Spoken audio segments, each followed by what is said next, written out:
2 number পর্যন্ত হচ্ছে এক টাইপের অঙ্ক করছি।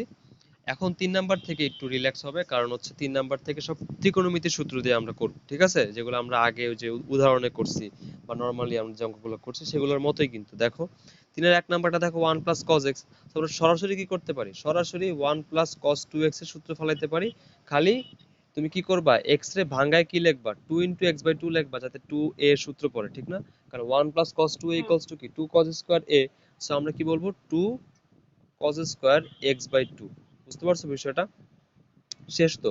তাহলে 1 বাই cos স্কয়ার মানে কি, sec স্কয়ার থিটা। আর sec স্কয়ারের তো একদম বেসিক ইন্টিগ্রেশন আছে tan থিটা। শেষ। আর সহগটাকে ভাগ করে দিছে তারা। বুঝতে পারছো? এটা কোনো বিষয় হইলো অঙ্কটা? কোনো বিষয় না, এটা আসবে না পরীক্ষায়, তা আমরা দেখাইলাম। বুঝছো? ক্লিয়ার? এবার দেখো 3 এর 2 নাম্বারটা কিন্তু হুবহু সেম, খালি ওখানে মাইনাস ছিল তাই কি হয়েছে, তোমার 2 cos স্কয়ার, সরি প্লাস ছিল তাই 2 cos স্কয়ার হয়েছে। এখানে মাইনাস আছে তাই কি 2 sin স্কয়ার হবে। শেষ। বুঝতে পারছো? কোনো প্যারা নাই। এবার দেখো 3 নাম্বারটা। ওহো,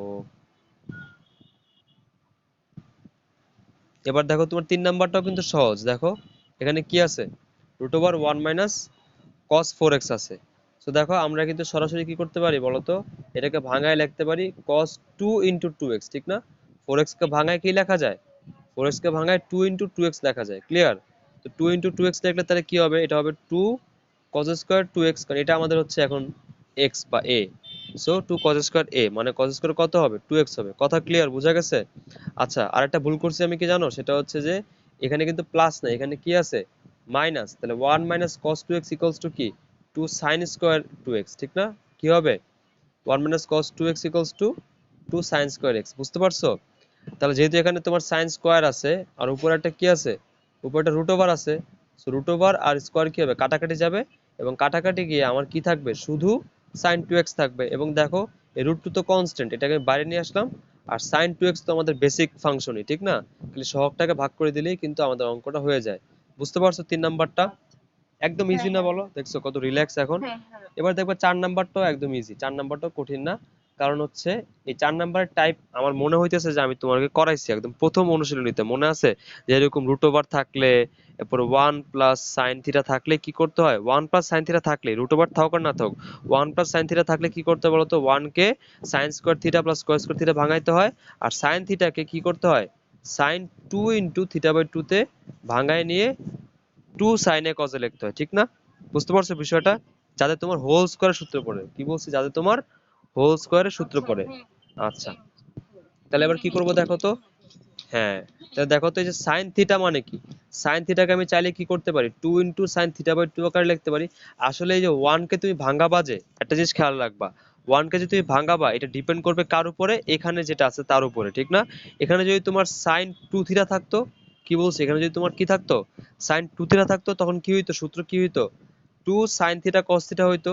তো তখন তোমার এই 2ab না, এটা মানে a এর মান কি sin থিটা আর b এর মান কি cos থিটা। তখন তুমি 1 কে ভাঙাইতা কি আকারে, sin square theta plus cos square theta আকারে ভাঙাইতা, ঠিক না? কিন্তু এখানে কিন্তু sin 2 থিটা নাই, এখানে কি আছে, শুধু sin থিটা আছে। এবং এটাকে আমার কি করতে হবে, 2 ইনটু থিটা বাই 2 আকারে ভাঙাইতে হবে, ঠিক না? তা আমি যদি এটাকে 2 ইনটু থিটা বাই 2 আকারে ভাঙাই, সূত্র অ্যাপ্লাই করার পরে কি হবে বলো তো, sin 2 theta equals to 2 sin theta into কি cos, সরি মানে 2 sin থিটা বাই 2 ইনটু হচ্ছে cos থিটা বাই 2। বুঝতে পারছো বিষয়টা? ক্লিয়ার? তাহলে এখানে যেহেতু তোমার sin থিটা থাকার কারণে এখানে 2 sin theta by 2 cos theta by 2 আসছে। তার মানে তুমি 1 কে কি আকারে ভাঙাবা, sin square theta by 2 plus cos square theta by 2। বুঝতে পারছো কথাটা? এইটা, এইটার দিকে আগে খেয়াল করবা যে এখানে কি আছে, এটাকে আগে ভাঙাবা। ভাঙানোর পর যেটা আসবে সেটার সাথে মিল রেখে তোমার a plus b whole square সূত্র ফলানোর জন্য তুমি কি করবা, 1 কে এইটার মতো করে ভাঙাবা। মানে এখানে যে অ্যাঙ্গেল থাকবে, এখানে যদি তোমার থিটা বাই 2 থাকে, তো তুমি কি করবা, sin স্কয়ার থিটা বাই 2 এবং cos স্কয়ার থিটা বাই 2 লিখবা। যদি এখানে তোমার থিটা থাকে শুধু, তো তখন তুমি এটাকে ভাঙাবা কি হবে, sin square theta plus cos square theta আকারে ভাঙাবা। এখানে যাই থাকবে সেই আকারেই তুমি এখানে এটাকে ভাঙাবা। কথা বুঝতে পারছো বিষয়টা? এটা কিন্তু টেকনিক, আমি কিন্তু তোমাকে অঙ্ক মুখস্থ করাচ্ছি না, টেকনিকটা বুঝাচ্ছি, ঠিক আছে? এবার দেখো তাহলে আমি এবার ভাঙাইলে সুবিধা হইলো কি, a square plus 2ab plus b square সূত্র আমাদের অ্যাপ্লাই হবে, a plus b whole square.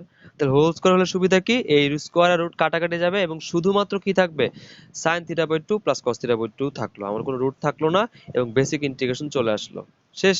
দেখছো কত সহজ না, মানে আগের গুলোর চেয়ে কিন্তু কম্পারেটিভলি সহজ, ঠিক আছে। দেখো এই জন্য এগুলো বোর্ডে আসেও নাই এত সহজ দেখে। এবার দেখো তোমার 5 নাম্বারটা।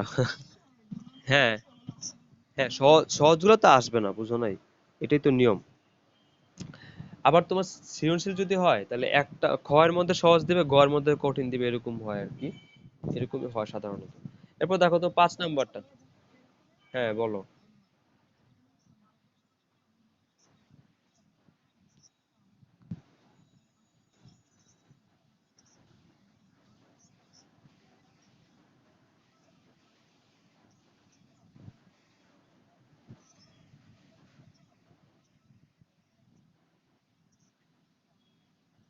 হ্যাঁ অবশ্যই, অবশ্যই এইচএসসি হবে না, এইচএসসি তো অবশ্যই হবে, মানে বোর্ড পরীক্ষায় কোনো অটো প্রমোশন দেওয়া হবে না, নাহলে তো তোমার পুরো সিস্টেমটাই তো তোমার চেঞ্জ হয়ে যাবে এবং ওই ব্যাচ।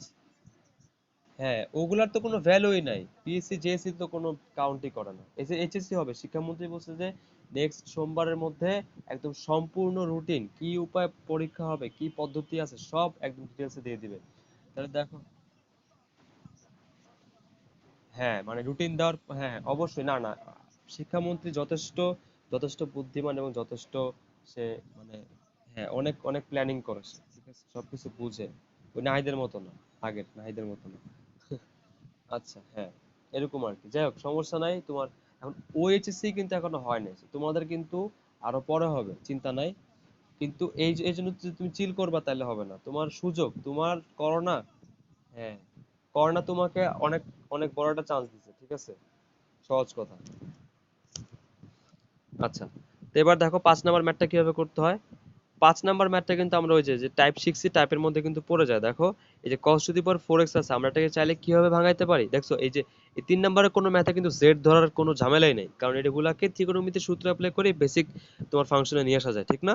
এখানে জেড ধরা লাগে, জেড ধরার কোনো প্রয়োজনই নাই, তুমি যদি cos to the power 4x যদি তুমি ভাঙাও তাহলে সেটা কি হবে বলো তো, cos square x whole square হবে, ঠিক না। আর cos স্কোয়ার এক্স থাকলে কি হবে, সুবিধা কি, তুমি যদি একটা টু নিয়ে আসতে পারো তাহলে টু cos স্কোয়ার এক্স এর সূত্র পড়ে, কারণ two cos square x equals two কি one plus cos two A, ঠিক না। তো এই জন্য আমরা কি করছি বলতো, এখানে একটা এক্সট্রা টু নিয়ে আসছি। এখন বিষয় হচ্ছে এখানে কিন্তু একটা হোল স্কোয়ার আছে, ঠিক না, এখানে একটা কি আছে, হোল স্কোয়ার আছে, তার মানে তুমি ভিতরে টু আনছো, বাট অ্যাকচুয়ালি তুমি কাকে আনছো, two square equals to four কে আনছো, তার মানে তোমার ভাগ করতে হবে কাকে, ফোর কে ভাগ করতে হবে, বুঝতে পারছো, যাতে তোমার কাটাকাটি গিয়ে এটা ভ্যালুটা চেঞ্জ না হয়, বুঝতে পারছো বিষয়টা। আচ্ছা, তো এখানে টু নিয়ে আসলাম এবং এভাবে হোল স্কয়ার ভাঙাইলাম যাতে আমাদের টু কস স্কয়ার এক্স এর সূত্র পড়ে, এবং টু কস স্কয়ার এক্স মানে কি one plus cos two x. তো দেখছো এটা করার সুবিধা কি বলতো, এখানে হচ্ছে ট্রান্সফরমেশন হয়, মানে পাওয়ার টু থাকে, পাওয়ার টু থেকে আমার কি চলে আসলো, পাওয়ার ওয়ান চলে আসলো, বুঝছো। তার মানে দেখো এখানে কিন্তু সহজেই পাওয়ার ফোর থেকে আমার ফাংশনটা এখন কি হয়ে গেছে, পাওয়ার টু হয়ে গেছে, মানে দ্বিঘাত ফাংশন হয়ে গেছে, ঠিক না। তুমি যদি আবার এটাকে এ প্লাস বি হোল স্কয়ারে ভাঙাও তাহলে কি হবে, এ square plus two A B plus B square. তো লাস্টে গিয়ে আবার একটা কি আছে, কজ স্কয়ার আছে, তখন তুমি ওইটাকে আবার টু নিয়ে টু দিয়ে ভাগ করে টু কজ স্কয়ার সূত্র ফলাইতে পারবা one plus cos two x, বুঝতে পারছো, two cos square x equals two কি one plus cos two x. তো দেখো এইটাকেও কিন্তু আমরা আলটিমেটলি কি করছি, পাওয়ার ওয়ানে নিয়ে আসছি, আর পাওয়ার ওয়ানে নিয়ে আসে মানে তোমার বেসিক ফরম্যাটে চলে আসা, বেসিক ফাংশনে চলে আসা, বুঝতে পারছো বিষয়টা, দেখছো আমরা কি করছি, দুই ধাপে পাওয়ার দুই করে কমায় এটাকে বেসিক ফাংশনে নিয়ে আসছি, ক্লিয়ার, কথাটা বোঝা গেছে। এটা আমরা কিন্তু আগেই করছি, ওই যে একদম প্রথম দিকের যে ইন্টিগ্রেশনের অঙ্কগুলো সেখানেই করছি, বুঝতে পারছো বিষয়টা, ক্লিয়ার। আচ্ছা, এই গেল তোমার 5 নাম্বারটা। এবার 6 নাম্বারটা দেখো, 6 নাম্বারটা একটু ট্রিকি, 6 নাম্বারটা তোমার একটু ট্রিকি। 6 নাম্বারটা দেখো কি আছে, কস কিউব আছে, সো কস কিউব থাকলে তো তুমি হোল হোল কিউব করলে করে তো লাভ নেই, ঠিক না। এখানে আসলে কি করতে হবে তোমার, সরাসরি তুমি কস কিউব এ এটা সূত্র তুমি ফেলাইতে পারবা, বুঝতে পারছো বিষয়টা। সূত্রটা কি বলতো, সূত্রটা হচ্ছে, হ্যাঁ সূত্রটা আমি বলে দিচ্ছি, সূত্রটা হচ্ছে তোমার cos 3a equals to তোমার 4 cos cube a minus 3 cos a, বুঝতে পারছো বিষয়টা, এটা সূত্র। যে আমি আবার তোমাকে দিচ্ছি লেখা, সেটা হচ্ছে মনে রাখবা cos 3a, যেমন তোমার ওই যে sin 2 এর সূত্র আছে তেমনি এখানে cos 3 এর সূত্র, বুঝতে পারছো? তো cos 3 ইকুয়ালস টু কি হবে, 4 cos কিউব a, মানে থিটা, যাই হোক একটা লিখলেই হয়, 4 cos কিউব a মাইনাস কি হবে, 3 cos a। ক্লিয়ার, বুঝতে পারছো সূত্রটা? তাহলে যদি সূত্র যদি এটা হয়, তাহলে আমরা কি cos কিউব a এর সূত্র এখানে এখান থেকে আমরা কিন্তু ডিরাইভ করতে পারি, ঠিক না? কিভাবে ডিরাইভ করব, আগে আমরা হচ্ছে কই গেল cos 3a, হ্যাঁ, আগে আমরা কি করবো বলতো, এই যে 3 cos a কে বাম পাশে নিয়ে আসবো, ঠিক না? বাম পাশে নিয়ে আসলে কি হবে বলতো, বাম পাশে নিয়ে আসলে সূত্রটা কি দাঁড়ায়, বাম পাশে নিয়ে আসলে সূত্রটা দাঁড়ায় হচ্ছে 4 cos কিউব a থাকে এক পাশে, আর আর ওই পাশে কি হবে বলতো, cos 3a minus 3 cos a হয় না বলতো? কি হবে ওই পাশে, cos 3a minus 3 cos a। তোমার দরকার কি, cos কিউবের সূত্র দরকার, cos কিউবের সূত্র তোমার দরকার। So তুমি কি করবা, 4 কে এই পাশে নিয়ে আসবা। তো 4 কে এই পাশে নিয়ে আসলে কি হবে বলতো, 1/4 into cos 3a minus 3 cos a। বুঝতে পারছো? ফর্মুলা মানে সহজ কথায় সবগুলো অঙ্ক তোমার ত্রিকোণমিতির সূত্র। মানে সহজ কথা দেখো আমি কি বলছি, cos 3 এর সূত্র কি, cos 3a equals to 4 cos cube a minus 3 cos a। বুঝতে পারছো, এটা তোমার সূত্র, cos 3 এর সূত্র হচ্ছে এটা। আচ্ছা, এবার তোমার দরকার হচ্ছে cos কিউবের মান, কারণ তোমার ফাংশনে কি আছে, cos কিউব আছে, ঠিক না? তুমি এক পাশে 4 cos কিউবকে রাখবা আর ওই পাশে ওটাকে নিয়ে যাবা। তো দেখো মাইনাস 3 cos a ওই পাশে গেলে কি হবে, প্লাস 3 cos a হবে, ঠিক না? কি হবে, প্লাস 3 cos a হবে। সো আমার এখানে থাকলো কি 4 cos কিউব a, আর ওই পাশে কি হলো বলো তো, cos 3a এর সাথে তোমার 3 cos এটা কি হলো, যোগ হয়ে গেল, ঠিক না? যোগ হয়ে গেল।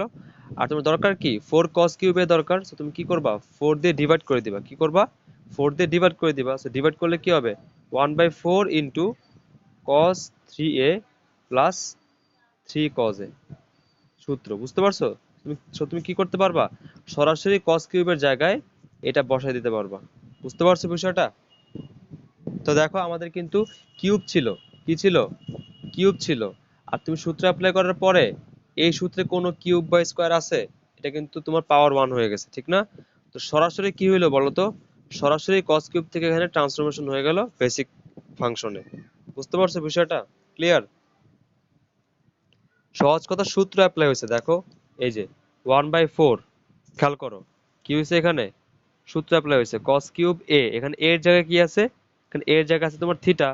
তো একটু আগে সূত্র দেখলাম কি 1/4 cos 3a, 3a মানে কি 3 ইন্টু 3 থিটা, ঠিক না?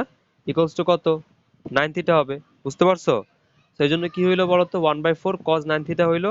এরপর কি ছিল, প্লাস 3 cos a ছিল। এর জায়গায় এখানে কি আছে, 3 থিটা আছে। সো কি হবে, 3 cos 3 থিটা হবে। বুঝতে পারছো কুইন? ক্লিয়ার? আচ্ছা, তো এই ছিল তোমার 6 নাম্বার পর্যন্ত আমাদের ম্যাথ।